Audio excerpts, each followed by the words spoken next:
Hello friends, हमारी आज की कहानी है घूंघट। रानी, अरे ओ रानी, सो रही हो क्या अभी तक? रानी की जेठानी जोर जोर से चिल्ला रही थी, घर के आंगन में खड़े होकर। रानी यानी मैं।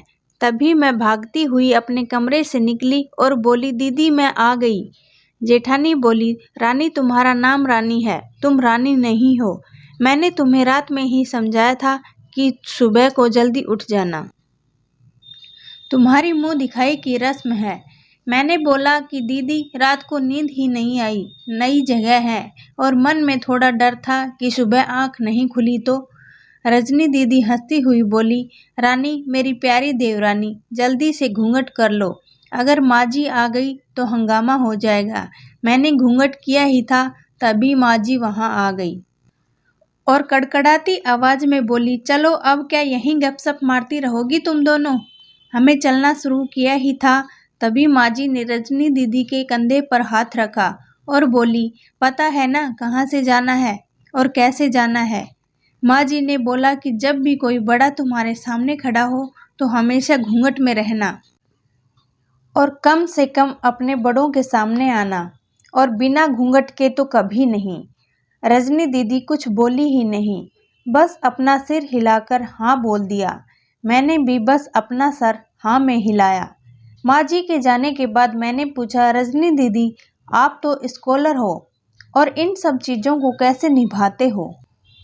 रजनी दीदी मुस्कुराई और बोली कि मैं थारे जेठ जी से बहुत प्यार करती हूँ, इसलिए अभी तक चुपचाप सब चीज़ें निभा रही हूँ। मैं कुछ नहीं बोली और चुपचाप रजनी दीदी के साथ घर के बाहर वाले कमरे में जाकर बैठ गई। वहाँ एक पड़ोस की आंटी जी बैठी थी। वो बोली कि यह कैसी बहू आई है? ससुर जी सामने खड़े हैं और ये यहाँ बैठी है, मुझे कुछ समझ ही नहीं आया। मतलब? रजनी दीदी बोली कि आंटी जी अभी नई बहू है, यहाँ के रीति रिवाज सीखने में थोड़ा समय लगेगा।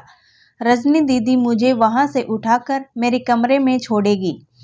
6 महीने यूं ही छोटी छोटी चीज़ों में बीत गए। फिर एक दिन मैं राहुल के साथ साड़ी लेने गई। राहुल का फ़ोन आया और वो दुकान से बाहर बात करने चला गया। साड़ी की दुकान पर मैं बेधड़क होकर साड़ियाँ देख रही थी।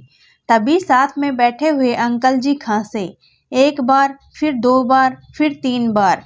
मैंने साड़ी वाले भैया से बोला कि भैया इन अंकल जी को पानी दे दो, बहुत खांसी हो रही है इन्हें। अंकल जी भड़क उठे और बोले, क्या बदतमीज लड़की है ये, कुछ शर्म लिहाज है या नहीं इसे? दुकान पर हंगामा देख राहुल बाहर से भागकर अंदर आया और अंदर आते ही अंकल जी के पैर छूकर बोले, मामा जी आप यहाँ? मैं घबरा के दुकान से बाहर निकल आई और एक लंबा घूंघट करके गाड़ी में बैठ गई। राहुल बाहर आया और गाड़ी में बैठकर गाड़ी बहुत तेज चलाने लगा। मैंने धीमी आवाज में बोला, गाड़ी बहुत तेज चला रहे हो, कहीं एक्सीडेंट ना हो जाए। हम घर पहुंचे ही थे, तभी माँ जी जोर जोर से चिल्लाते हुए बाहर आई, देखो आ गई ये रानी साहिबा, खानदान की इज्जत मिट्टी में मिलाकर। तभी रजनी दीदी आई और बोली, माँ जी मेरी शादी को 6 साल हो गए हैं, मैं अभी तक मामा जी को नहीं जानती, ये कैसे जानेगी? माँ जी जोर से चिल्लाई, देखो कैसे चपट चपट जबान चल रही है इस रजनी की। तभी राहुल सबकी बात काटते हुए बोले, माँ ये दोनों सही बोल रही हैं। अगर ये हमेशा घूंघट करके ही रहती हैं तो ये मामा जी को कैसे पहचानेंगी? और माँ आज मामा जी के फ़ोन पर तुमने पूरे घर की शांति को भंग कर दिया है। ये वो ही समाज है जिसने सीता मैया पर भी उंगली उठाई थी। पिताजी और जेठ जी ने भी अपना पक्ष राहुल के साथ ही रखा। माँ जी थोड़ी देर सोचने के बाद वापस रजनी दीदी और मेरे पास आई और बोली कि तुम दोनों को अपनी मर्यादा पता है। मुझे उम्मीद है कि तुम कभी भी मेरा सिर शर्म से नीचे नहीं झुकने दोगी। हम एक परिवार के सदस्य हैं, हमें हमेशा साथ रहना है। अच्छा वक्त हो या बुरा वक्त, हर सदस्य को अपनी मर्यादा पता है।